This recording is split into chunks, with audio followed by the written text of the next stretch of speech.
Hello, how lovely to see you, and how great that we're here. And do type in to say where you are.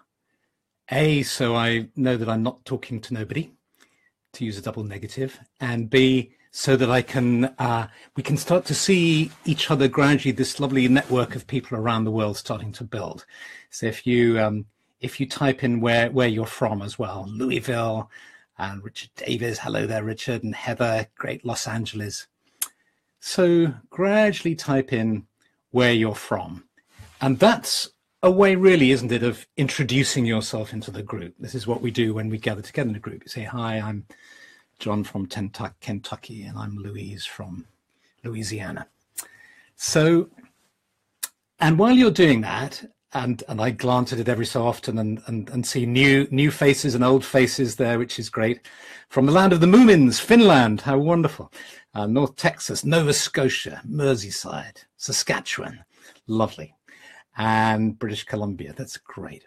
So as everybody gathers, I'll start to talk. You know, the last couple of weeks, we've been talking about solitude, and about the upsides of that and the downsides of it. And the particular angle we've taken in these conversations that it has interested me is seeing what psychology can tell us and seeing what spiritual teachings or spiritual traditions can tell us. And that's what really fascinates me, is when you take psychological understanding and you take spiritual understanding and you put them together, and I think there's something wonderful that happens in that. And I think we can be as universal and as eclectic as we like. Any kind of psychology, behavioral, Freudian, Jungian, it doesn't matter if it's helpful. Likewise with spirituality. It doesn't matter to me where it's coming from, which tradition it's coming from. Although I have a particular interest in Druidry and in nature-based spirituality, because then that's really down to earth. And I think it's what's needed in the world today. And so let's continue with this process of taking these two lenses or approaches and seeing if we can look at, there are lots of little hearts flying across the screen. How lovely, thank you. Let's take a look at another issue and see what we can do with that. And the issue I'm going to take today is the question of sensitivity. Now, if you think about sensitivity, it's something that a lot of us who are drawn to the spiritual path will wish to develop. We want to become more sensitive to our inner selves, our soul, more sensitive to the other world, more sensitive to nature, more sensitive to those of our friends who've died and gone to the other realms. We want to be more sensitive. And then there are some, and if that applies to you, do type in yes one. Just type in yes one if you're drawn to spirituality because you want to develop your sensitivity.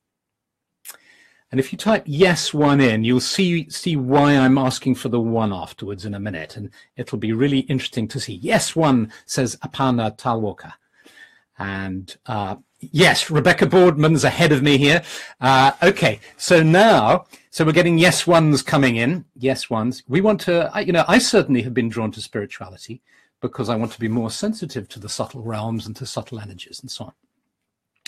There are those of us now who feel that we're super sensitive already to the other worlds. There are people you meet who are naturally mediumistic, who they feel as if they're in touch with the spirits all the time. Type yes two, and it doesn't have to be exclusive. You can be both. You can be a yes one type and a yes two type. Are you somebody who feels that you're super sensitive to the spiritual? And if you are, type in yes two. We've got masses of yes ones, which is just lovely. And now we've got a yes two coming up from Madzi Hanley and Boardman, Rebecca, Vedi, and Lorraine Watts. Yes, so we've got Melissa. Yes, lots of yes twos coming up. Now I'm going to introduce a third category, which is you feel that you're really sensitive, you're super sensitive, but not necessarily to the spiritual world. Maybe you are to the spiritual world, but also to the everyday world. And by this, I mean you're super sensitive to sounds. You find it really hard to be in loud or noisy places. You are super sensitive to smells, to what you see. You feel very empathic, and so you're super sensitive to people's emotions, atmospheres in rooms when you come into them. It's like you can pick up on what people are feeling or thinking or what their needs are. Maybe you avoid watching violent films. If somebody is rude to you, it really hurts for a long time, and it takes you days and days to get over slights and insults. You're a yes 3, maybe. So Natasha is 1, 2, and 3, hooray! And so's Mark. So yes. So Cheryl Lane's saying empath, which is a word that some people use for this type of person. So yes, quite a few 3s coming up. Now, when I was talking to Stephanie about it, she said, well, what about the category that you're in, Philip, which is the insensitive, the highly insensitive person, because there are highly sensitive people. And I must admit, I Googled it. I thought maybe there is a category of people who are highly insensitive. And there's a way in which I sometimes am. I think we're a tremendous mix, aren't we, in many ways? And I Googled highly insensitive people, couldn't find anything. No research is done on it. So if you're a research psychologist looking for a project, see if you can identify that trait. But now here's the interesting thing. It seems that psychologists have identified a trait of high sensitivity. People who exhibit the sensitivities that I mentioned, very sensitive, they get easily hurt, they can't stand loud noises, they find it difficult to be in chaotic environments, they need lots of alone time, they avoid violence, films, and so on and so on. They're very empathic. And this category of person has been defined now. And the interesting thing is that they've done quite a lot of research over the last 20 years, and they've found that there are physiological correlates. So the suggestion is that there are people, and it's called sensory processing sensitivity. And there's a suggestion that the sensory mechanism is highly sensitized and processes sensory data in a different way to other types of people. And in the research that's been done, they found that about 20% of the population fall into this category. 20% of the population, if we're to believe these psychologists, fall into a category where they have sensory processing sensitivity. Now, I think that's really interesting. And to me, it makes sense. If you think about the nervous system, the beauty, the complexity of it, it makes sense that you would have a spectrum of sensitivity, with some people having nervous systems that are relatively insensitive, and then other people having nervous systems that are highly sensitive. And they've done experiments with animals too, and found that the same thing applies to animals. And of course, that's really interesting because you're not getting psychological bias getting in the way. You can go to a site, and I'll give you the link with the blog post that goes with this, where you can do a self-test, an online self-test. Remember the limitations of online self-tests, but it's quite interesting to do. And at first glance, the questions that they're asking you seem pretty simplistic. Do you find loud noises a drag or difficult or intolerable? Are you very sensitive to caffeine, to certain kinds of foods, and so on and so on? But gradually it's building up a picture. And if you get above a certain score, which it tells you straight away, you might consider yourself as a highly sensitive person. I watched a film about this. Again, I'll give you the trailer in the blog post, which had in it Elaine Aron, who's the psychologist who developed the theory and who wrote a book called The Highly Sensitive Person, which obviously touched a chord with many people because it sold over 1 million copies. And she's made a film, and she's made it with a couple of people, including Alanis Morissette, who is a Canadian singer who I respect very much. I think she's fantastic. and a very interesting person. And she's written a song. In the film, she tells a story about how at the sort of height of her career, where, you know, life was kind of crazy as it is for pop stars, there were 10 people in the house. It was just madness. And she crawled into a cupboard, and kind of a prayer came to her, which she wrote down, and they became the lyrics of a song. And I've pasted into the blog post that song with the lyrics showing. And it's very touching. I think it's a very, very touching thing, because here we now get on to our perspective, the perspective I'd like to suggest that, you know, we can explore together, which is psychology and spirituality. So what does psychology tell us? Well, it tells us that this category of people exists, and it suggests ways in which we can relate to that, because it's a large category. 1 in 5 people may well fall into this. And it suggests ways that you can relate to yourself or to other people. If you're not an HSP yourself, highly sensitive person yourself, maybe your child is, maybe your husband or wife is. Split exactly 50-50, the research shows, between men and women.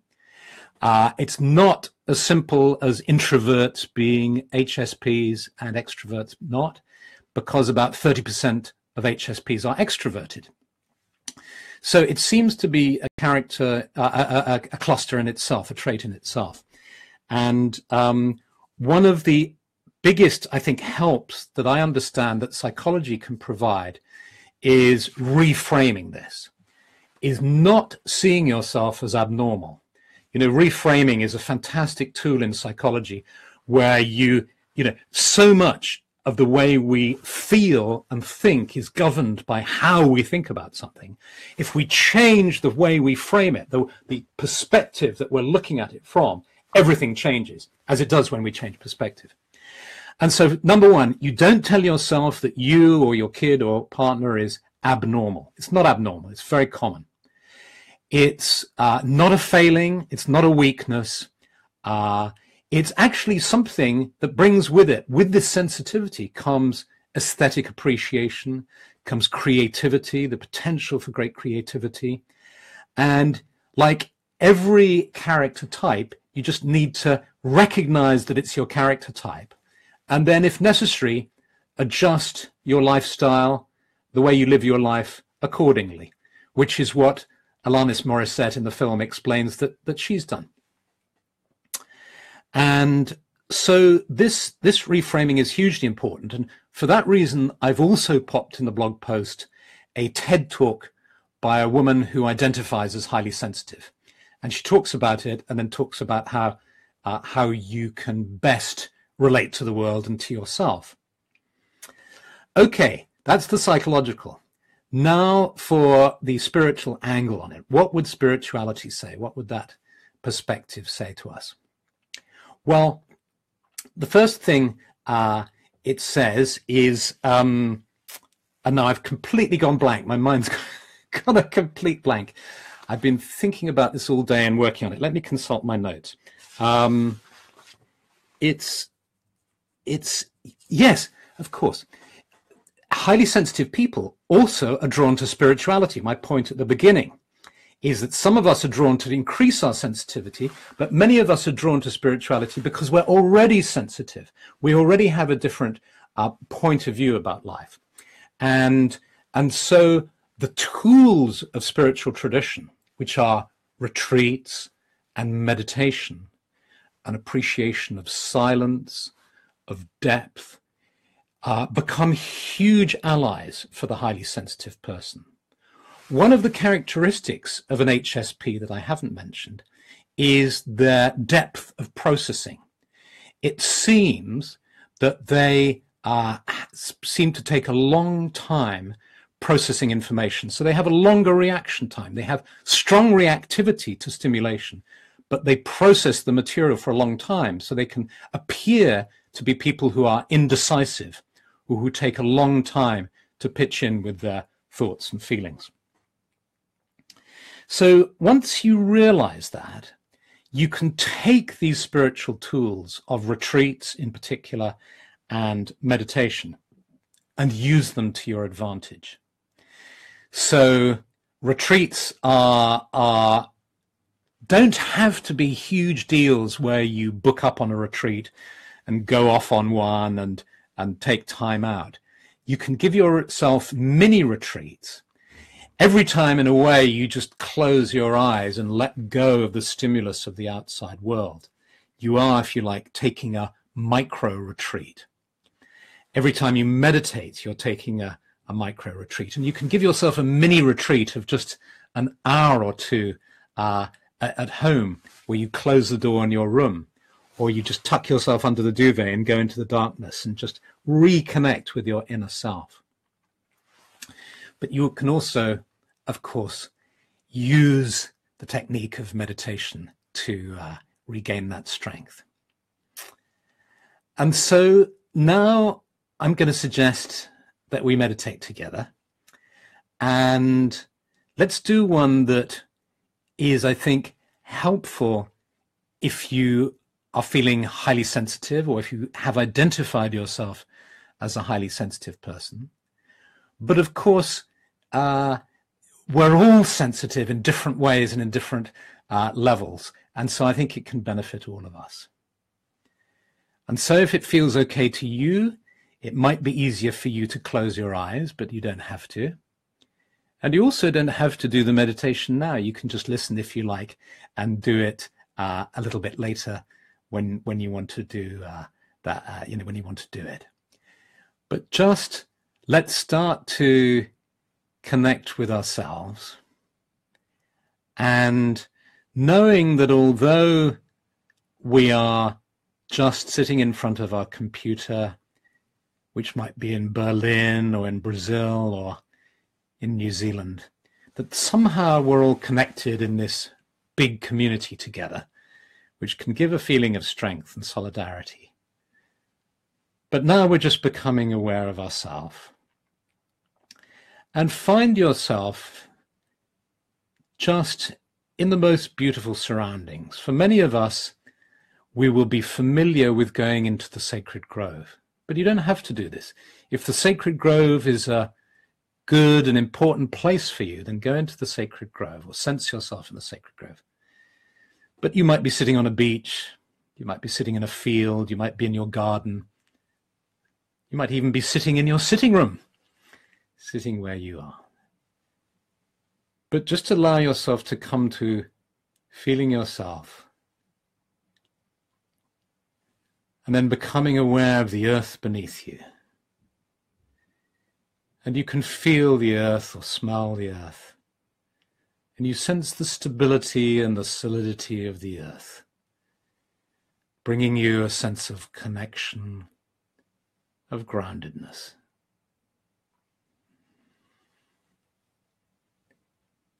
And you become aware as you breathe in of the sky above you. And as you breathe in the energy of the sky. And the energy of the sky meets the energy of the earth within the center of your being. And imagine now that your hand slips into a little bag that you have by your side, in which there are some smooth stones. And you put your hand into the bag and you feel one stone that feels really good to the touch. You can feel it with your thumb and your fingers. And just very slowly and deliberately, with all your awareness, you just take this one stone and place it on the ground in front of you. Just very deliberately and consciously, you sense yourself placing the stone on the ground in front of you.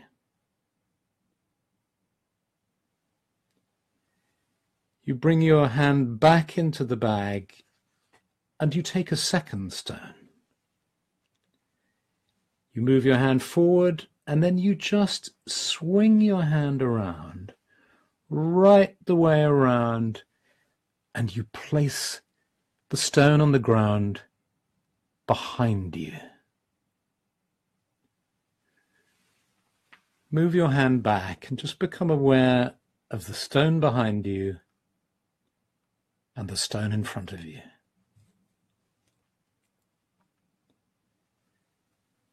Put your hand into the bag again. Take another stone and feel how smooth and lovely it feels. Stretch your hand out and slowly and deliberately place the stone to your right on the ground.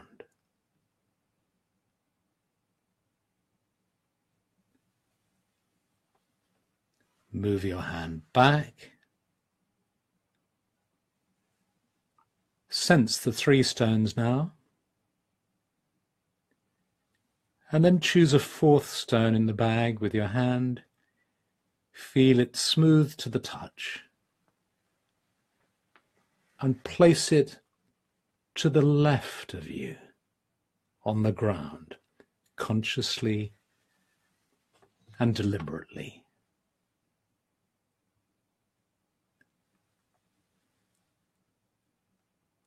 And now you're aware of the 4 stones, one in front of you and one behind you, one to the right and one to the left.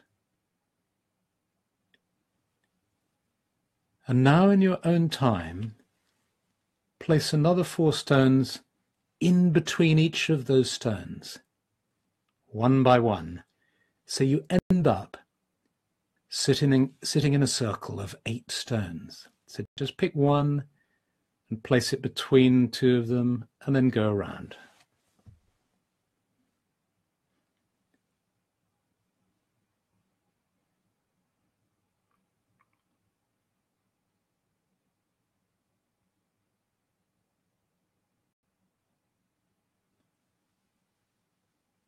So now you're sitting in a circle of 8 stones. And you're in the center. And you can just let go of your awareness of those 8 stones and just feel comfortable sitting in the silence in the middle of your stone circle. The earth beneath you and the sky above you.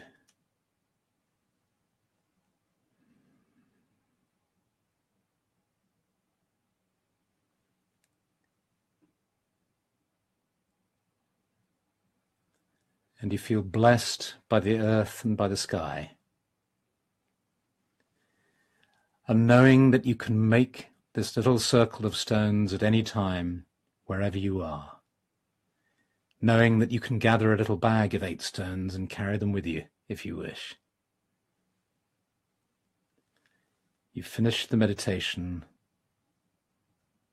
by gathering up each of these stones consciously and deliberately, placing them in the little bag.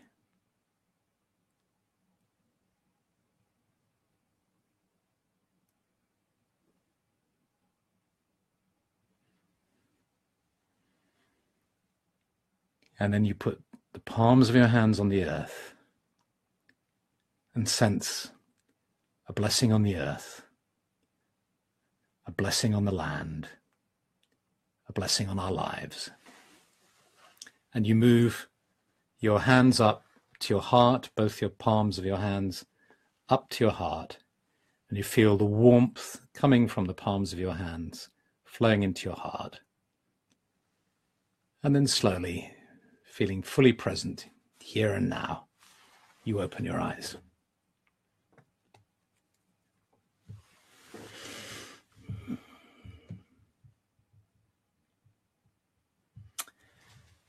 And so I hope that meditation was helpful for you. At some time in half an hour or so, I'll have the little blog post put up, so you don't have to remember what I've said, because there'll be links to the Highly Sensitive Person website, which tells you about the book that Elaine Aron has written. There'll be the trailer of the film called Sensitive.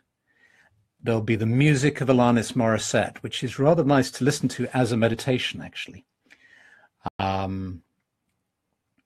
It's lovely to read your comments coming in.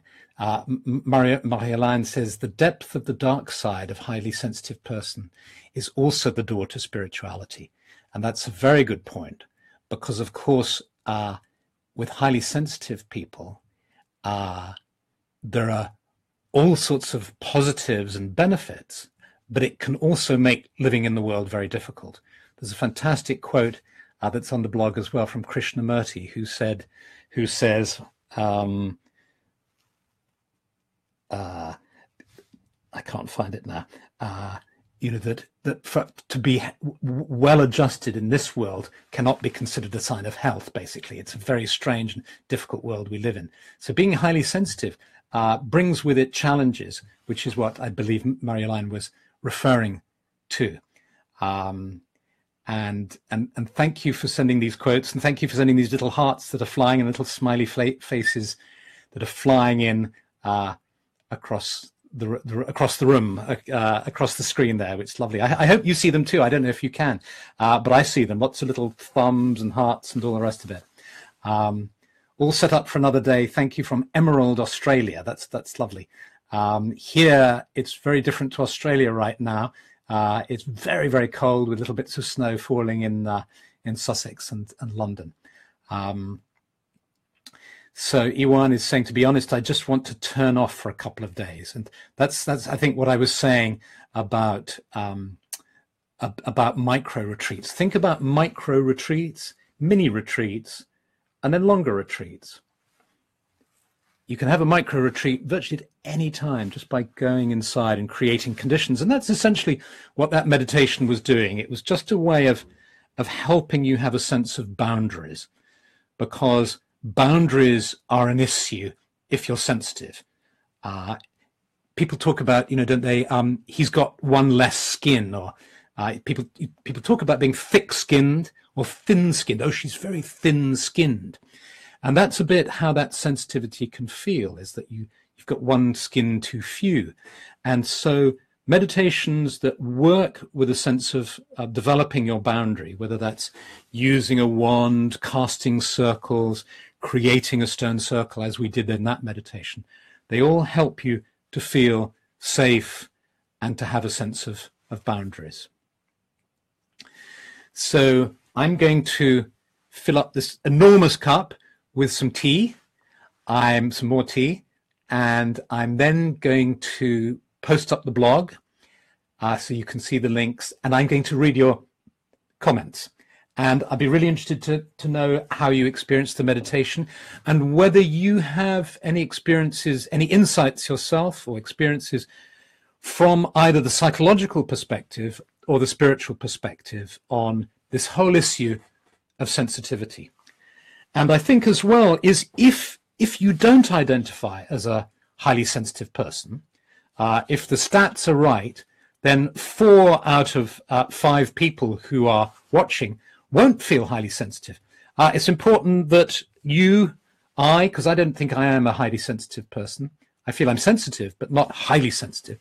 If you don't identify with them, I think this can help in relation to our relationships with other people. But also it's important just to honor our own, the state of our own nervous systems. So lots of love. Have a lovely evening, and I look forward to reading your comments. So bye.